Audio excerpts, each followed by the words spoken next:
pemirsa, selamat datang di channel YouTube Unida Malang dalam program Bisa, bincang santai seputar ilmu pengetahuan dan isu-isu kekinian. Jangan lupa like, komen, share, dan subscribe ya.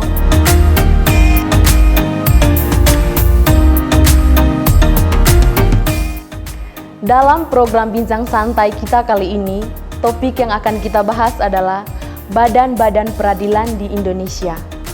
Telah hadir bersama kami seorang narasumber yang kompeten dalam bidangnya. Beliau juga dosen pendidikan Pancasila dan Kewarganegaraan, Fakultas Keguruan dan Ilmu Pendidikan, Universitas Wisnuwardana Malang. Beliau adalah Bapak Yahya Sultoni SH, MSI, Han.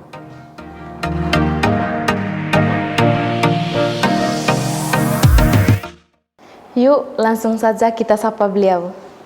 Selamat datang, Bapak. Ya, selamat datang. Bagaimana kabarnya, Pak? Alhamdulillah, baik. Terima kasih ya, Pak, sudah meluangkan waktunya hari ini untuk berbincang santai. Topik kita pada hari ini adalah badan-badan peradilan di Indonesia. Pak, ada berapa sih badan peradilan di Indonesia? Ya, baik. Terima kasih, Mbak Anita, atas pertanyaan pertamanya.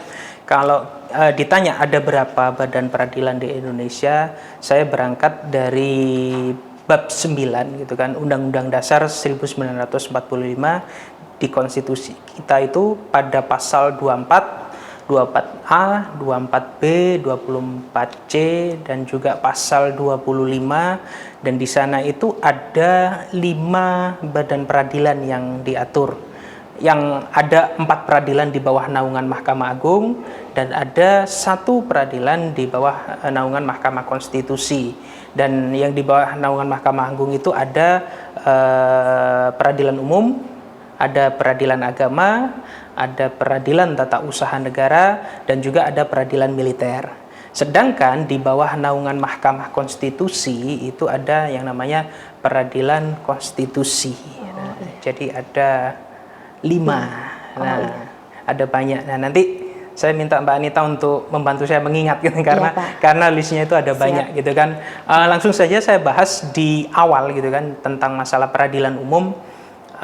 Jadi peradilan umum ini memiliki kewenangan untuk memeriksa dan memutus atau mengadili perkara juga di bidang hukum pidana dan perdata umum gitu kan.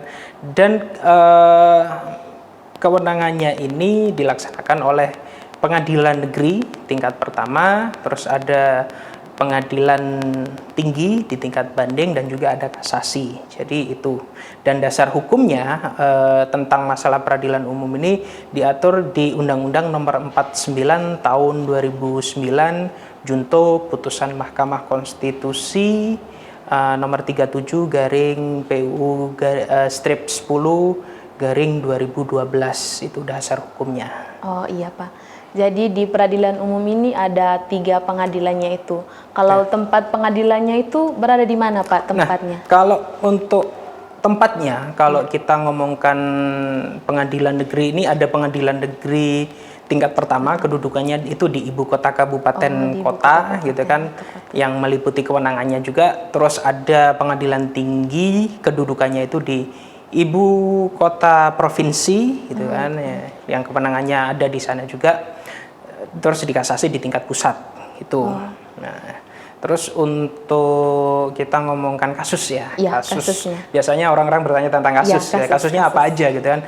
Kalau di ranah pidana ya seperti yang diatur di Kitab Undang-Undang Hukum Pidana gitu kan, baik tentang kejahatan maupun pelanggaran, misalkan pembunuhan gitu kan, tentang pelecehan seksual gitu kan, penganiayaan, pencurian, terus ada tentang pelanggaran, itu ada pelanggaran lalu lintas misalkan, itu yang pidana. Dan misalkan yang perdata ya yang diatur di Kitab Undang-Undang Hukum Perdata juga, misalkan masalah perbuatan melawan hukum, masalah wan prestasi, terus kayak contohnya ya sengketa tanah gitu kan, sengketa waris atau kita ngajukan permohonan waris gitu kan, tentang masalah perceraian gitu kan, atau pengangkatan anak gitu. Itu tentang masalah perdata seputar itu.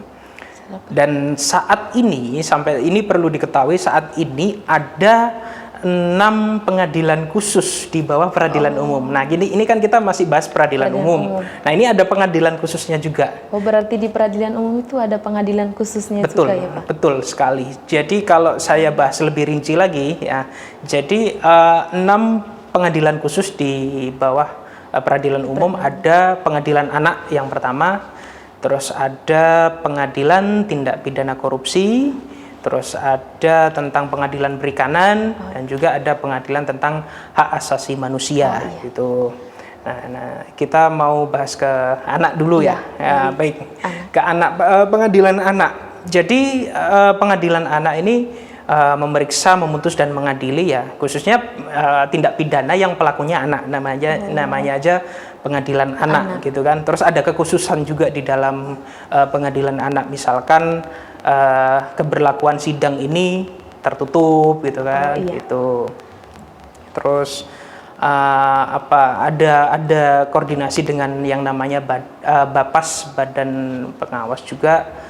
Terus ada juga mekanisme-mekanisme tertentu, misalkan di dalam persidangan hakimnya yang biasanya pakai toga, terus penasihat hukumnya pakai toga atau penuntutnya pakai itu enggak boleh gitu kan, dia enggak boleh berpakaian seperti itu, pakaiannya biasa itu gitu. Jadi pembedanya di pengadilan anak seperti itu.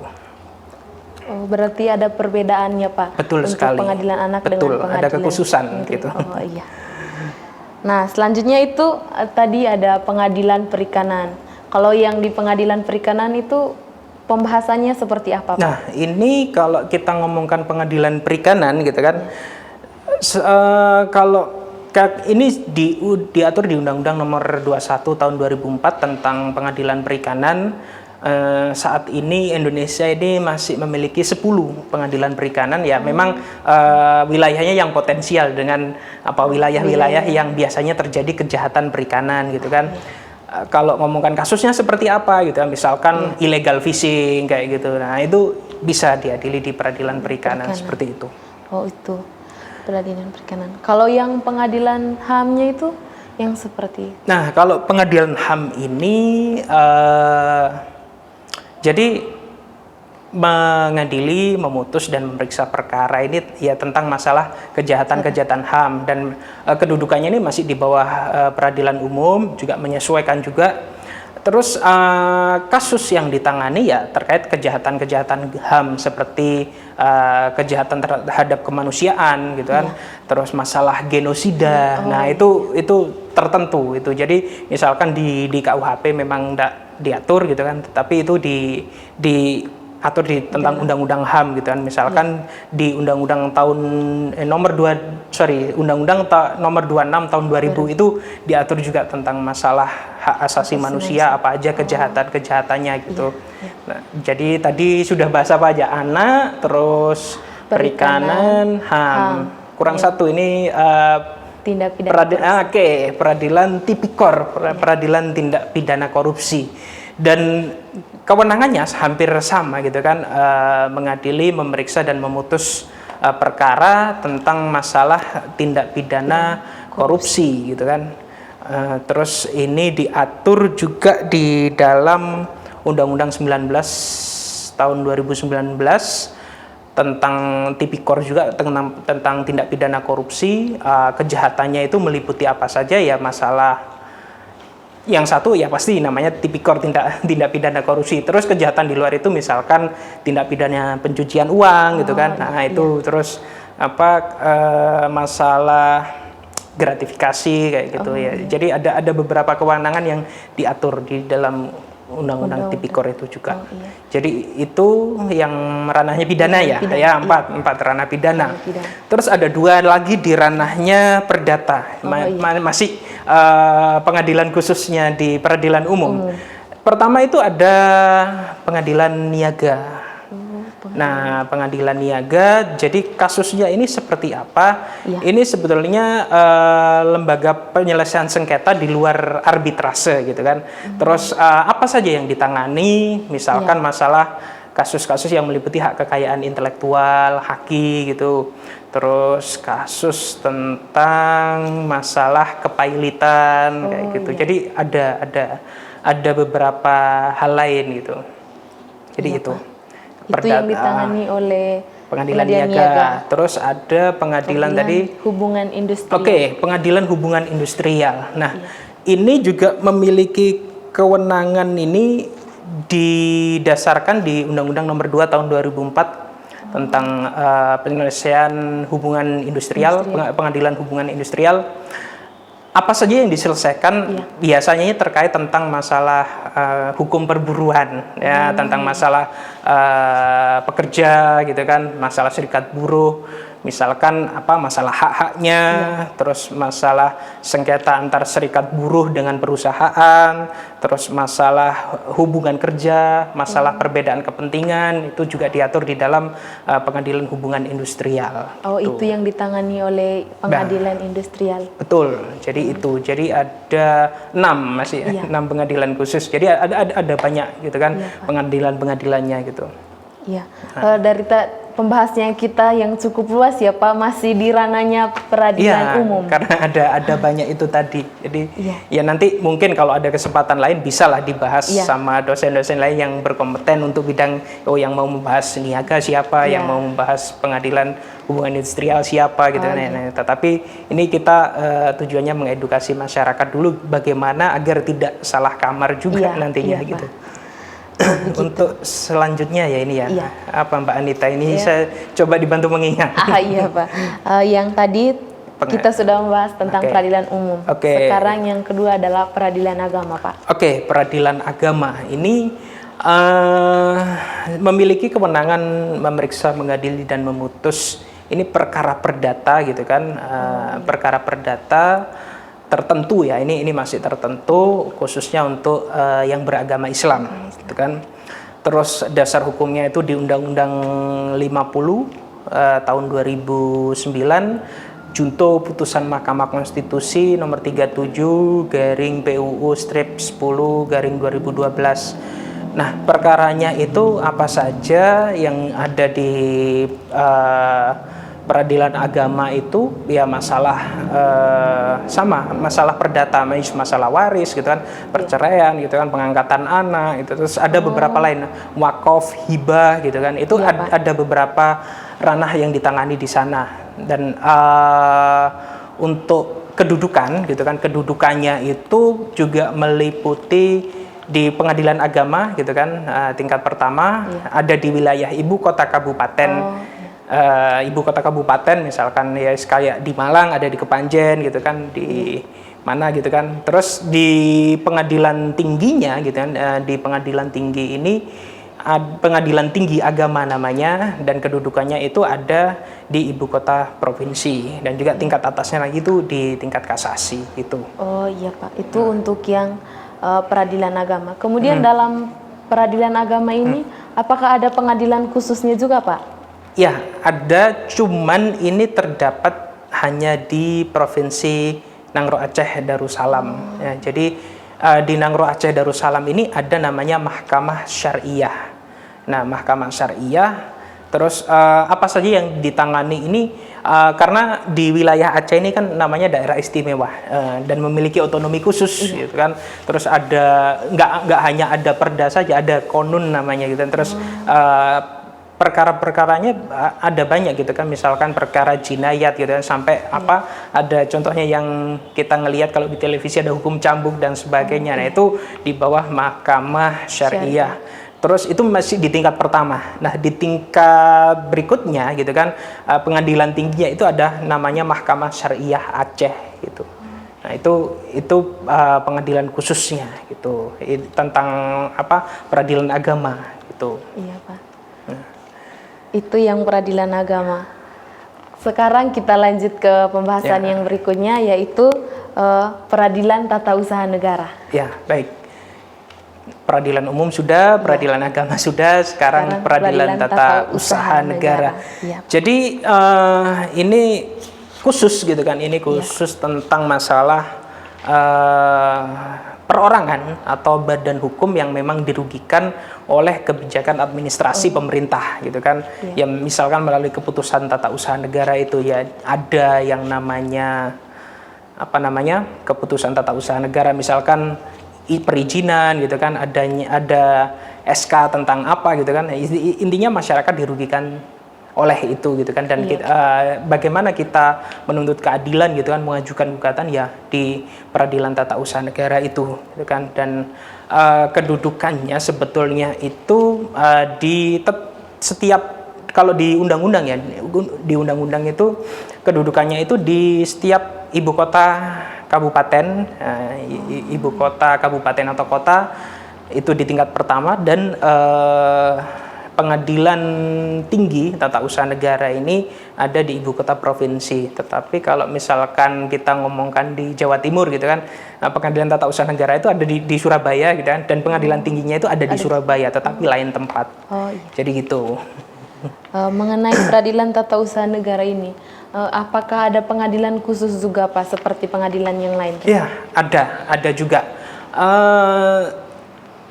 Sebelumnya itu kalau dasar dari pengadilan tata usaha negara ini, dasarnya itu dari Undang-Undang Nomor 51 tahun 2009, junto putusan Mahkamah Konstitusi nomor 37/PUU/10/2012. Nah, itu hampir sama dasarnya, cuman beda nomornya saja.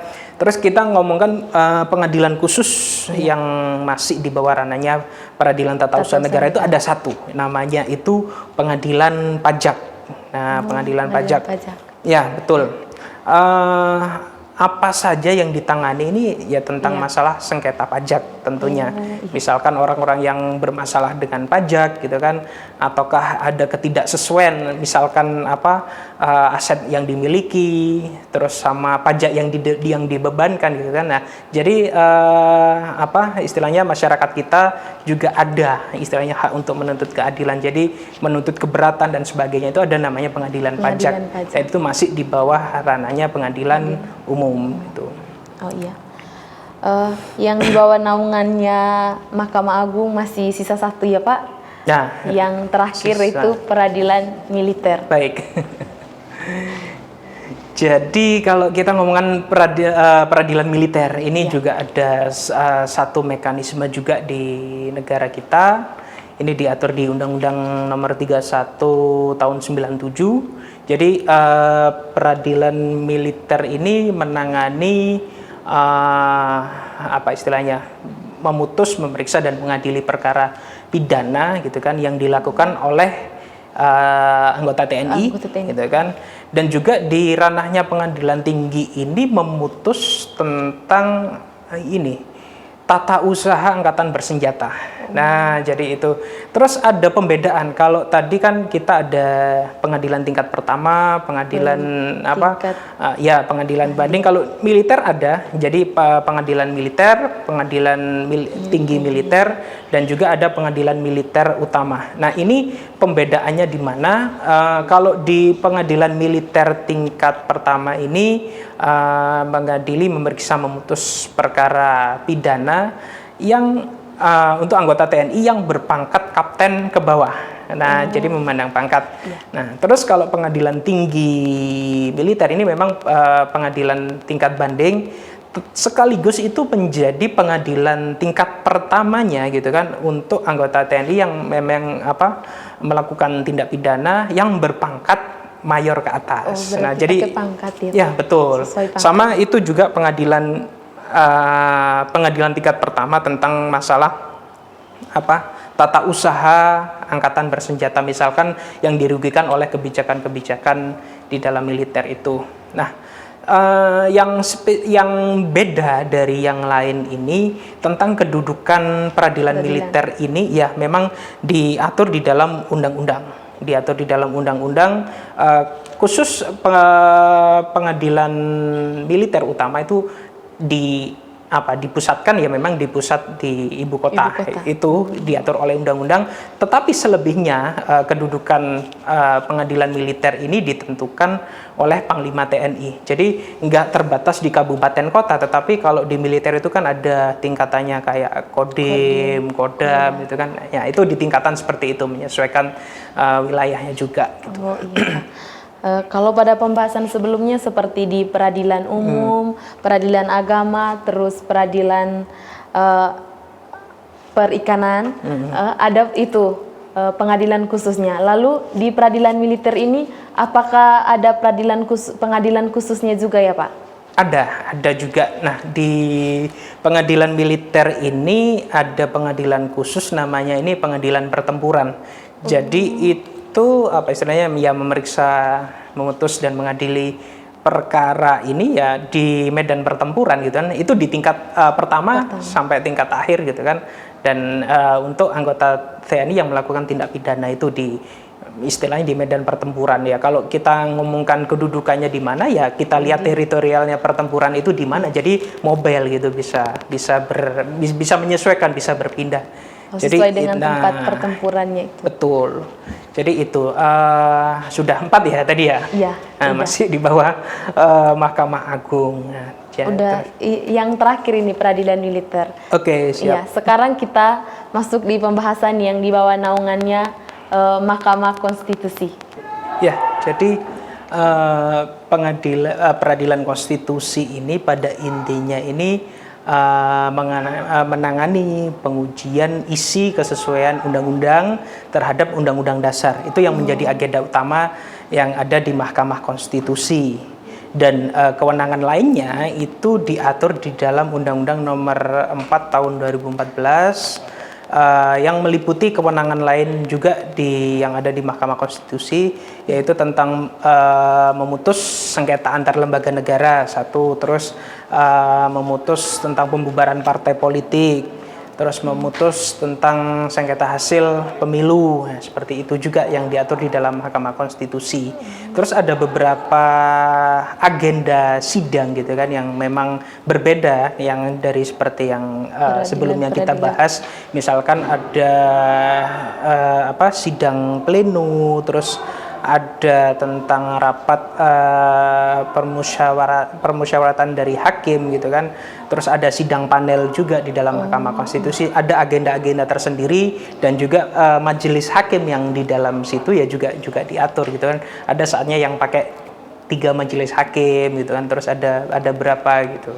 Ya nanti diharapkan ya memang banyak sekali materi yang sebetulnya kita bahas dari tadi. Mungkin Mbak Anita bisa istilahnya mengkoreksi, tadi ada 5 ya? Iya, 5 peradilan. Ya, betul. Nanti diharapkan ini bisa mengedukasi masyarakat, terus istilahnya ketika ada permasalahan gitu kan, kita tahu gitu kan di mana yang akan kita pengadilan mana yang akan kita rujuk gitu kan, terus kewenangannya apa gitu kan, jangan sampai kita salah kamar gitu. Nah, terus nanti harapannya bisa dibahas oleh ya mungkin narasumber lain yang mungkin biasa beracara di pengadilan pajak misalkan, di pengadilan niaga siapa gitu kan, terus ada yang di pengadilan hubungan industrial siapa. Nanti ya itu harapannya mungkin masyarakat kita semakin luas pengetahuannya, bisa tahu istilahnya bahasa sederhananya bisa melek hukum seperti itu. Baik Pak, terima kasih. Kita telah membahas ya Pak 5 badan peradilan, mulai dari peradilan umum, peradilan agama, peradilan tata usaha negara, kemudian peradilan militer dan juga peradilan konstitusi juga. Dan juga jangan lupa itu banyak pengadilan khususnya juga di bawahnya tadi. Itu. Sangat menarik ya Pak topik kita hari ini. Semoga pembahasan kita hari ini dapat memberikan informasi-informasi yang baru bagi pemirsa yang ada di rumah. Baik Pak, terima kasih. Demikian bincang santai kita kali ini, dan jangan lupa like, komen, share, dan subscribe ya. Terima kasih, sampai bertemu kembali.